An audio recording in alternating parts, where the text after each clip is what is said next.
আকাশবাণী খবর পড়ছি নমামি বসু রুদ্র। প্রথমে বিশেষ বিশেষ খবর। রাজ্যসভায় আজ 20টি রাজ্যের 59 জন সদস্যকে বিদায় সম্বর্ধনা জানানো হয়েছে। প্রধানমন্ত্রী নরেন্দ্র মোদী বলেছেন, সংসদীয় গণতন্ত্রে এদের অবদান দেশবাসী চিরকাল মনে রাখবেন। লোকসভা এক দেশ এক নির্বাচন সংক্রান্ত আইন পর্যালোচনার জন্য গঠিত যৌথ সংসদীয় কমিটির মেয়াদ আগামী বাদল অধিবেশনের শেষ সপ্তাহের প্রথম দিন পর্যন্ত বৃদ্ধি করেছে। রেলমন্ত্রী অশ্বিনী বৈষ্ণব বলেছেন, যাত্রীদের নিরাপত্তা সুনিশ্চিত করতে বন্দে ভারত ট্রেনগুলিতে একাধিক উন্নত সুরক্ষা ব্যবস্থাপনা রাখা হয়েছে। যাত্রীদের সুলভ মূল্যে পরিষেবা দিতে সরকার যে কোনো বিমানে ন্যূনতম 60% আসন বিনামূল্যে বেছে নেওয়ার সুবিধা দেওয়ার জন্য সব এয়ারলাইন সংস্থাকে নির্দেশ দিয়েছে। দেশে বর্তমান তাপপ্রবাহজনিত পরিস্থিতিতে জাতীয় রোগ নিয়ন্ত্রণ কেন্দ্র এনসিডিসি এক নির্দেশিকা জারি করেছে। ব্যাডমিন্টনে পুরুষদের সিঙ্গলসে আজ বিশ্বের প্রাক্তন 1 নম্বর কিদাম্বি শ্রীকান্ত ডেনমার্কের ম্যাগনাস ইয়ানোহানাসেনের মুখোমুখি হবেন। আসছে বিস্তারিত খবরে। রাজ্যসভায় আজ 20টি রাজ্যের 59 জন সদস্যকে বিদায় সম্বর্ধনা জানানো হয়। এদের মধ্যে 9 জন মহিলা। প্রধানমন্ত্রী নরেন্দ্র মোদী এদের বিদায় সম্বর্ধনা দিয়ে বলেন, সংসদীয় গণতন্ত্রে এই সাংসদদের অবদান দেশবাসী চিরকাল মনে রাখবেন। রাজনীতিতে কখনো কোনো পূর্ণচ্ছেদ পড়ে না। একথা উল্লেখ করে শ্রী মোদী বলেন, বিদায়ী সাংসদদের অভিজ্ঞতা এবং উল্লেখযোগ্য অবদান বরাবরই মূল্যবান ও প্রাসঙ্গিক। তিনি বলেন, প্রতি 2 বছর অন্তর সদস্যদের এভাবে বিদায় জানানো তাঁর কাছে অত্যন্তই আবেগের। রাজ্যসভার ডেপুটি চেয়ারম্যান হরিবংশ নারায়ণ আজ অবসর গ্রহণ করেছেন। তাঁর প্রতিও কৃতজ্ঞতা ব্যক্ত করে প্রধানমন্ত্রী বলেন, দীর্ঘদিন ধরে তিনি যে দায়িত্ব পালন করে চলেছেন তা অকুণ্ঠ প্রশংসার দাবি রাখে। সভার কাজকর্ম পরিচালনার সময় শ্রী হরিবংশ প্রত্যেকের আস্থা অর্জনের চেষ্টা চালিয়েছেন বলেও উল্লেখ করেন শ্রী মোদী। हरिवंश जी को लंबे समय तक इस सदन में अपनी जिम्मेवारी निभाने का अवसर मिला है। बहुत ही मृदुभाषी, सदन को चलाने में सबका विश्वास जीतने का निरंतर जिन्होंने प्रयास किया, और मैंने देखा है कि संकट के समय ज्यादातर उपसभापति के ही जिम्मे आ जाता है कि भाई आप संभाल लेना जरा। एक लंबा एक्सपीरियंस होता है, सबको जान भी लेते हैं। जब सदन का समय नहीं होता, यूथ के साथ मिलना जुलना, देश की परिस्थितियों के संबंध में उनको अवगत कराना। লোকসভা আজ ধ্বনি ভোটের মাধ্যমে এক দেশ এক নির্বাচন সংক্রান্ত আইন পর্যালোচনার জন্য গঠিত যৌথ সংসদীয় কমিটির মেয়াদ 2026 সালের বাদল অধিবেশনের শেষ সপ্তাহের প্রথম দিন পর্যন্ত বৃদ্ধি করেছে। এই বিলটির লক্ষ্য হল লোকসভা এবং রাজ্য বিধানসভাগুলিতে একযোগে নির্বাচন করা। কমিটির সভাপতি পিপি চৌধুরী আজ লোকসভায় 129তম সংবিধান সংশোধনী বিল 2024 এবং কেন্দ্রশাসিত অঞ্চল আইন সংশোধনী বিল 2024 বিষয়ক যৌথ কমিটির মেয়াদ বৃদ্ধির প্রস্তাব উত্থাপন করেন। লোকসভায় ধ্বনি ভোটের মাধ্যমে প্রস্তাবটি গৃহীত হয়। কেন্দ্রীয় উপভোক্তা সুরক্ষা সংস্থা সিসিপিএ ই কমার্স ক্ষেত্রে উপভোক্তা অধিকার লঙ্ঘন এবং অনৈতিক বাণিজ্যিক কার্যকলাপের সঙ্গে জড়িত বেশ কিছু প্রতিষ্ঠানের বিরুদ্ধে ব্যবস্থা গ্রহণ করেছে। লোকসভায় আজ এক অতিরিক্ত প্রশ্নের জবাবে কেন্দ্রীয় উপভোক্তা বিষয়ক মন্ত্রী প্রহ্লাদ যোশী জানান, 2020 সাল থেকে লিগ্যাল মেট্রোলজি বিভাগ অনৈতিক কার্যকলাপের অভিযোগে সংশ্লিষ্ট ই কমার্স প্ল্যাটফর্মগুলির বিরুদ্ধে 997টি নোটিশ জারি করেছে। সিসিপিএর গৃহীত পদক্ষেপের ফলে বেশ কিছু ই কমার্স প্রতিষ্ঠান তাদের অভিযোগ নিষ্পত্তি ব্যবস্থাকে আরো শক্তিশালী করে। তিনি আরো বলেন, এখনো পর্যন্ত ক্ষতিগ্রস্ত উপভোক্তাদের 1440 কোটি টাকা ফেরত দেওয়া হয়েছে, যা সাম্প্রতিক সময়ে এক অন্যতম বৃহৎ সাফল্য। From 2020 till date, 997 notices have been issued by Legal Metrology Department also. Along with that, penal action has also been taken against the entities for the sale of the product bearing the serious certification marks and spurious certification mark. After the action taken, CCPA, several e-commerce entities further strengthened their grievances redressal mechanism. 1,440 crores have been refunded so far, one of the biggest achievements. রেলমন্ত্রী অশ্বিনী বৈষ্ণব বলেছেন, যাত্রীদের নিরাপত্তা সুনিশ্চিত করতে বন্দে ভারত ট্রেনগুলিতে একাধিক উন্নত সুরক্ষা ব্যবস্থাপনা রাখা হয়েছে।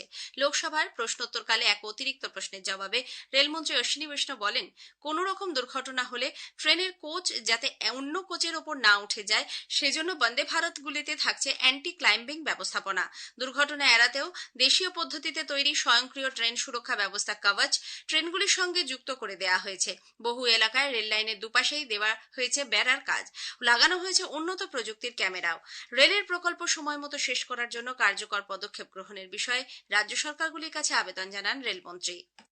Those are facts. Wherever states are supporting, work is going on very well. It's not a question of politics. Railway is a matter which connects the common citizen with the services which governments can provide. And it is a duty of each and every party, each and every state government to make sure that they take proactive steps in getting the railway projects done, because that is where our country's common citizens will get justice.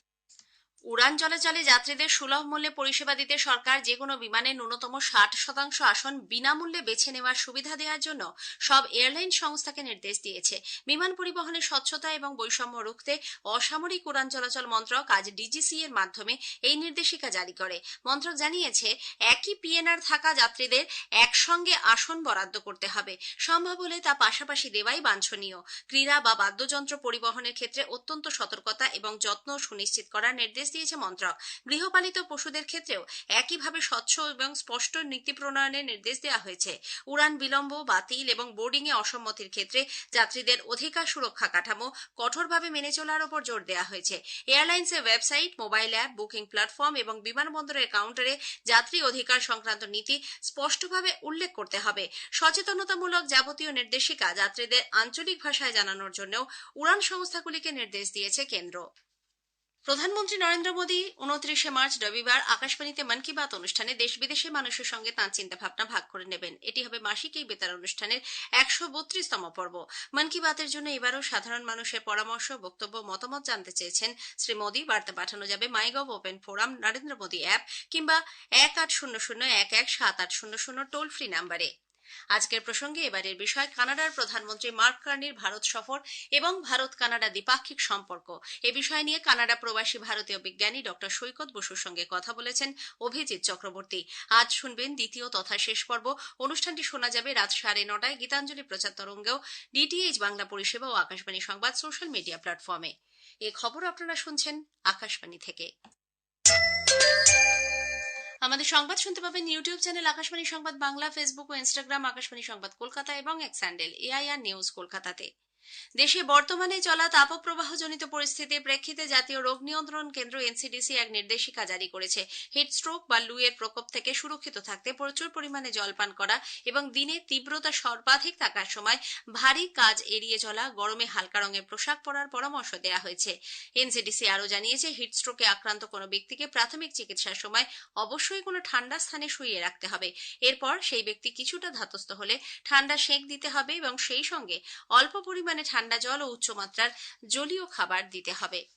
নতুন দিল্লির পালাম এলাকায় এক বহুতলে আজ সকালে আগুন লাগার ঘটনায় এখনো পর্যন্ত 7 জনের মৃত্যু হয়েছে। দমকলের 31টি গাড়ি আগুন নেভানোর চেষ্টায় মোতায়েন করা হয়।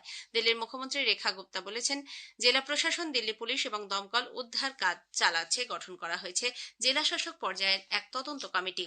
অন্যদিকে ইন্দোরের তিলকনগরের কাছে আজ ভোর 4টে নাগাদ এক 3তলা ভবনে ভয়াবহ অগ্নিকাণ্ডে 7 জন প্রাণ হারান। 3 জনের অবস্থা আশঙ্কাজনক। জানা গেছে, বৈদ্যুতিন গাড়িতে শর্ট সার্কিট হওয়ার ফলেই এই অগ্নিসংযোগ বলে মনে করা হচ্ছে। মধ্যপ্রদেশের মন্ত্রী কৈলাশ বিজয়বর্গীয় এই ঘটনায় গভীর শোক প্রকাশ করেছেন।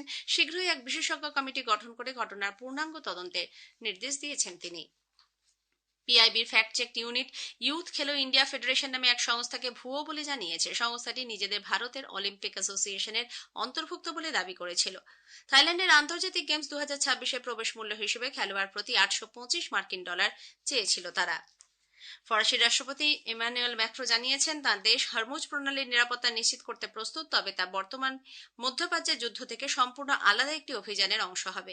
এলএসির রাষ্ট্রপতি ভবনে নিরাপত্তা সংক্রান্ত এক বৈঠকের প্রাক্কালে ম্যাক্রো বলেন, ইরানের সঙ্গে আলোচনা ও উত্তেজনা হ্রাস করার জন্য যে কোনো ধরনের অভিযান অবশ্যই চলতি সামরিক অভিযান ও বোমা বর্ষণের থেকে সম্পূর্ণ আলাদা হওয়া প্রয়োজন। মার্কিন রাষ্ট্রপতি ডোনাল্ড ট্রাম্প বলেছেন, ইরানের বিরুদ্ধে মার্কিন যুক্তরাষ্ট্রের সামরিক অভিযানে যোগ দিতে ন্যাটোর অধিকাংশ মিত্র দেশই সম্মতি জানায়নি। তিনি এই সিদ্ধান্তের সমালোচনা করেন। ব্যাডমিন্টনে পুরুষদের সিঙ্গলসে আজ বিশ্বের প্রাক্তন 1 নম্বর কিদাম্বি শ্রীকান্ত ডেনমার্কের ম্যাগনাস ইয়োহানেসেনের মুখোমুখি হবেন। স্বদেশী কিরণ জর্জের বিপক্ষে নিজের অভিযান শুরু করবেন আয়ুষ শেট্টি। মালবিকা বানসর, আনমোল খারব এবং তন্বী শর্মাও আজ তাদের অভিযান শুরু করবেন। ফ্রান্সের প্যালে দ্য স্পোর্টসে অর্লিয়ান্সে মাস্টার সুপার 300 ব্যাডমিন্টন টুর্নামেন্টে আকাশী কাশ্যপ মহিলাদের সিঙ্গেলসের মূল পর্বে পৌঁছেছেন। শেষ করার আগে খবরের বিশেষ কিছু অংশ আরও একবার। রাজ্যসভায় আজ 20টি রাজ্যের 59 জন সদস্যকে বিদায় সম্বর্ধনা জানানো হয়। প্রধানমন্ত্রী বলেছেন, সংসদীয় গণতন্ত্রে এদের অবদান দেশবাসী চিরকাল মনে রাখবে। লোকসভা এক দেশ এক নির্বাচন সংক্রান্ত আইন পর্যালোচনার জন্য গঠিত কমিটির মেয়াদ বৃদ্ধি করেছে। খবর শেষ হলো, এরপরই শুনুন স্থানীয় সংবাদ।